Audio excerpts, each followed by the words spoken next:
Last week, I brought you players like Breece Hall, Travis Etienne, and Jalen Waddle. Now I have a brand new list with a brand new week, and I'm going to bring you players that you should be buying and or selling before week 6 of the fantasy football season. So let's not waste any more time. Let's get straight into my first controversial sell high player for week 6.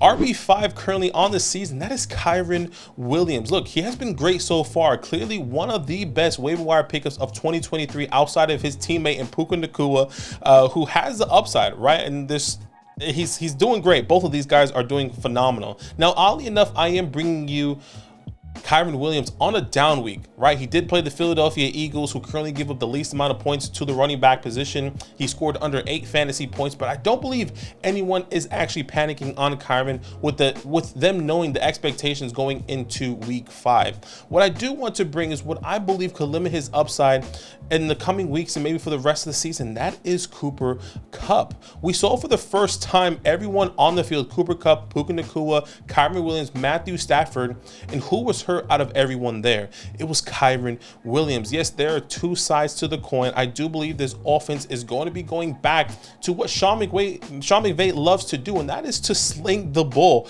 That is to hit the ball into Matthew Stafford's hands and to throw it to Cooper Kupp's hands and now Puka Nacua's hands. Okay, Stafford is currently second in attempts amongst quarterbacks through 5 weeks of the fantasy football season. He's averaging over 40 attempts per game. And I honestly don't see that decreasing. I think he's saying a lot of people disrespected us last year. We are still that Super Bowl contending team where that it was 2 to 3 years ago. And we have Cooper Kupp, we got Puka Nacua, and we still got Matthew Stafford, right? Now, look, it's only one game, but we saw how relevant everyone can be with Cooper Kupp on the field. Puka Nacua caught 7 out of 11 targets, over 71 yards, and a touchdown, over 19 fantasy points. Cooper Kupp comes back, looked like he didn't miss a beat, right? 8 receptions, 12 targets, over 118 yards, over 19 fantasy points as well. Those guys were par and back-to-back, but what we saw from Kyren Williams: 13 attempts, 53 yards, under 7 fantasy points, but he saw one of his lowest outings in targets since he kind of got the job after week 1, where he only saw 2 targets that week. I am not saying that Kyren Williams is going to be bad. I am not saying that Kyren Williams is now a dud now that Cooper Kupp's back. No, I am not saying that. I believe that Cooper Kupp does limit his upside now that he is back. I do believe Kyren can help you win games. I do believe he is going to have some boom games, but I now do believe he's going to have some bust games. He's not going to be someone that's going to be consistent, which we have already seen. Week 2 against San Francisco, 28 points. Now he goes to Cincinnati, he has 8 points. He goes to Indianapolis in week 4, he has over 26 points. Then he goes back, he has those boom and bust games. I understand, but can I trade Kyren Williams, who everyone still loves, who is still a top 5 running back currently through 5 weeks? Can I trade him for somebody a little bit more consistent?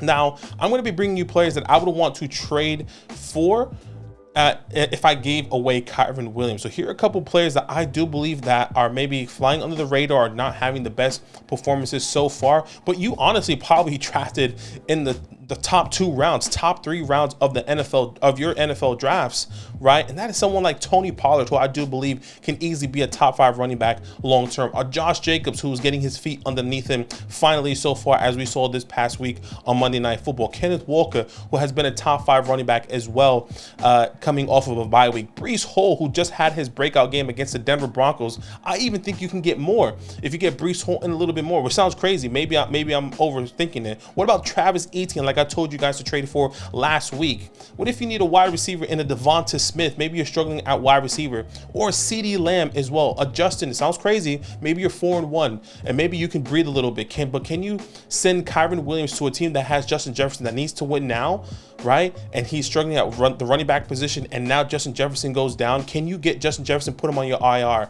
Those are the type of players that I'm willing to get, to trade Kyren away to acquire, because I do believe, once again, hear what I'm saying, I do believe he's still going to be good, but can I get somebody a little bit more consistent down the road? I'll even throw Saquon Barkley there since he has been injured as well. So many names. Comment down below what you think. We still have plenty of names on the list as we get into my next player. All right, my first buy low player on this list. Let's go to the wide receiver position. That is CeeDee Lamb, currently wide receiver 16 on the year. So many people on our live stream has been asking us, what's going on with CeeDee Lamb? Should I sell him? Should I hold him? What should I do?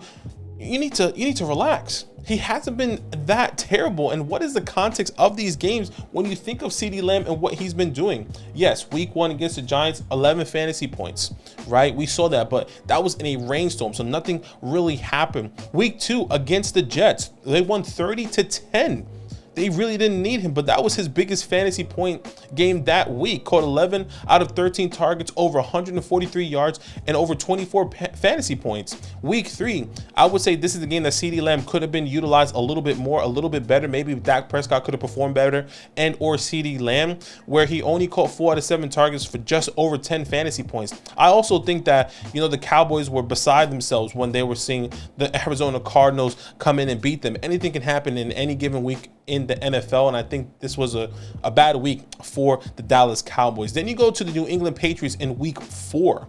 Once again, when you're dominating a team 38-3, why do you need to utilize CeeDee Lamb whatsoever? He did catch a touchdown where he got over 14 fantasy points, but people aren't happy because he's not having these 20+ fantasy point games like we saw in week 2. Then you go to this past week in week 5 against the 49ers, 42-10.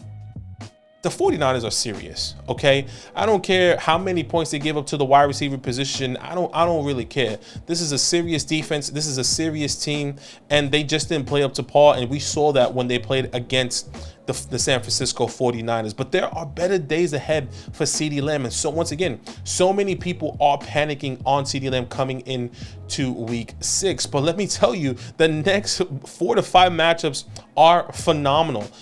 Week 6, if you can get him before this week versus the Chargers, who give up the most fantasy points to the wide receiver position, that's exactly what I will be doing. Then he has a bye in week 7. Then he goes to the Rams in week 8, who give up technically the 5th least amount of points to the wide receiver position, but they just let AJ Brown get over 18 fantasy points this past week in week 5. So I'm not necessarily panicking. Then they have a divisional game with the Philadelphia Eagles, who give up currently the 5th most amount of points to the wide receiver position. I think that's going to be a shootout game.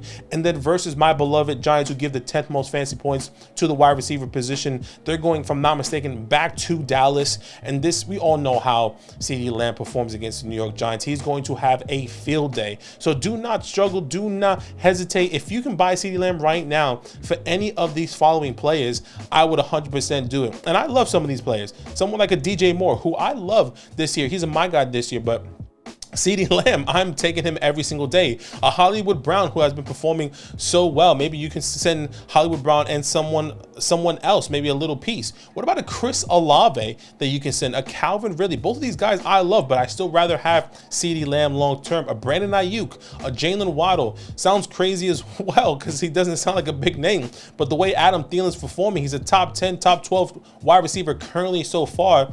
If you can send Adam Thielen and a little piece to acquire CeeDee Lamb, that is something that I am doing every single time. All right, going into my second buy low player, let's stay at the wide receiver position at the same division as well. Let's go to the Philadelphia Eagles with Devonta Smith, currently wide receiver 2, and this is somebody that I absolutely love coming into this year as well. This is somebody that I believe if one of your league mates is contemplating to sell Devonta Smith on the low right now, you need to get him immediately. He's on one of the best offenses in the NFL currently with Jalen Hurts, obviously AJ Brown, Devonta Smith, CeeDee Lamb, DeAndre Swift. Everyone is going to eat, and we have to understand there's going to be boom and bust games. We saw in the first 2 weeks Devonta Smith was a top 5, top 7 wide receiver in the first 2 weeks. And then he falls off a little bit because AJ Brown had his little crying moment saying, I want some more targets. Can I have some more targets? And then he gets more targets, and then somebody else gets hurt like Devonta Smith. What Devonta Smith did this week? he went up and complained. He says, I'm frustrated with my production. So what's going to happen in the next couple weeks, just like we saw with AJ Brown? Maybe we're going to see the bounce back of Devonta Smith, where he gets those opportunities and those targets like we saw in week 1. Maybe those touchdowns, those big bomb plays. Once again, we have to understand the context and how and what's coming up for Devonta Smith, because I do believe there are also better days for Devonta Smith coming up. The next 4 matchups versus the Jets, who give the second most fantasy points to the wide receiver position, but we all know Sauce Gardner is going to be going against AJ Brown, and Devonta Smith is going to be wide open to eat and have a field day. Then he's playing the Miami Dolphins, the highest scoring NFL team currently right now, and they're going to be playing the Philadelphia Eagles, which is going to be a challenge, and this team is going to be a blow for blow. This could be one of the highest scoring games of the year. Dolphins currently give up the 14th most fantasy points to the wide receiver position. Then he goes to a divisional game against the Washington Commanders, the 3rd most fantasy points to the wide receiver position. Currently they give up. And then you go to the Dallas Cowboys, who give up the 4th fewest fantasy points. We all know how a divisional game works. It can be a shootout, and that's exactly what can happen here. Smith is not irrelevant to this team. So if you have somebody out there that's saying it's AJ Brown, it's Devonta Smith, is not, no. They're all relevant. They're all going to eat in any given week, and I am happy to have them on my team week in and week out. So if you can acquire them right now for the following players, I would 100% do it. Very similar to CeeDee Lamb, in my personal opinion. Hollywood Brown, Calvin Ridley, Brandon Ayuk, Jalen Waddle, Allen Thielen +1. What about a Mike Evans? What about a Deebo Samuel that you can send away? I still want Devonta Smith, who's throwing the ball. Jalen Hurts is throwing the ball to him. So that's exactly what I'll be doing if I can in trade for Devonta Smith. All right, going into my next player, honestly, I doubt anyone is selling him in any sharp leagues, but he is also another player that we have been seeing in our comments, in our live stream, saying, what's going to happen with Tony Pollard? Do we need to trade away Tony Pollard? I think you need to buy Tony Pollard right now. RB32 in the season, and Pollard had 2 disappointing weeks, no doubt about it. Week 4 against New England, under 10 fantasy points. Week 5 against San Francisco, you saw him have that fumble, under 9 fantasy points against 2 tough defenses. Now you have to understand, the Saints currently give up the 5th fewest points to the running back position, and the 49ers currently give up the 8th fewest points to the running back position. 2 tough defenses that Tony Pollard went up against, and once again, what is the context? The easier days are ahead. But what's really interesting about Tony Pollard is his production, what he has been doing through the first 5 weeks. 9th in attempts on the ground amongst running backs, 10th in yards amongst running backs, 7th in receptions, and 5th in targets. He's top 10 in nearly almost every single category amongst running backs, and he just went against the 2 toughest, I would say the 2 toughest matchups that he's going to have so far this season, outside the Philadelphia Eagles, which is a divisional game, which is different, right? Other than that, he is probably going to be eating the majority of the time. He will get better. He will be better. I am not necessarily worried about Tony Pollard. He is somebody, once again, like a Kyren Williams, like I brought earlier. If you can send Kyren Williams away to acquire a Tony Pollard, that is exactly what I am doing. Here's some list of more plays that I will be doing that for as well. A Raheem Mostert that just went down. Devonta Smith that just went down. So Devon Achane that just went down for Raheem Mostert. If you can send Raheem Mostert, where a lot of people are saying, hey, Raheem is going to have a lot of workload, I am 100% doing that. Kyren Williams, like I said. What about Zach Moss? I'm 100% do that. Mike Evans and Adam Thielen, guys, please don't be panicking on some of these guys. It's pretty straightforward, pretty simple, it's pretty self-explanatory. Once again, if you are in sharper leagues, I doubt anyone is going to be selling Tony Pollard, but if you are not, please go out and try to acquire Tony Pollard. Okay, and my last sell high player that I am bringing, which I think a lot of people are saying that you should be selling high, but I don't think a lot of people are because of what they sold last week with Jonathan Taylor, and that is Zach Moss. Currently RB6 on the season. We saw him with Jonathan Taylor come back, and what does he do? He puts up over 33 fantasy points on a top 5 defense that gives it the least amount of fantasy points to the running back position. No one was expecting that. We did get the report that Jonathan Taylor was going to be limited in week 5, but what happens when you get the report in week 6 or in week 7, however long that's going to take, when Jonathan Taylor has the training wheels taken off, just like we saw with Breece Hall? right? When you get that or you get that tweet, when you get that message, when you get that notification, what's gonna happen with Zach Moss? You're gonna lose out on an opportunity where you could have sold him high. Now I'm gonna be bringing you some names that maybe sound a little bit absurd, but I truly believe you could be selling him high right now for some of these players if some of those people aren't sharp in your leagues, right? And I dare to say these are some of the people that you could potentially get, but I'm also gonna give you a second list that you can get as well. So here's the first list of players that maybe you should shoot for the stars, see what happens. I doubt you can get it, but see what you can do. Tony Pollard, Josh Jacobs, Kenneth Walker, Breece Hall, Travis Etienne, Devonta Smith, CeeDee Lamb, and Justin Jefferson. Now here's a second list that I'm willing to do, right, for any of these following players, because I'm really excited about.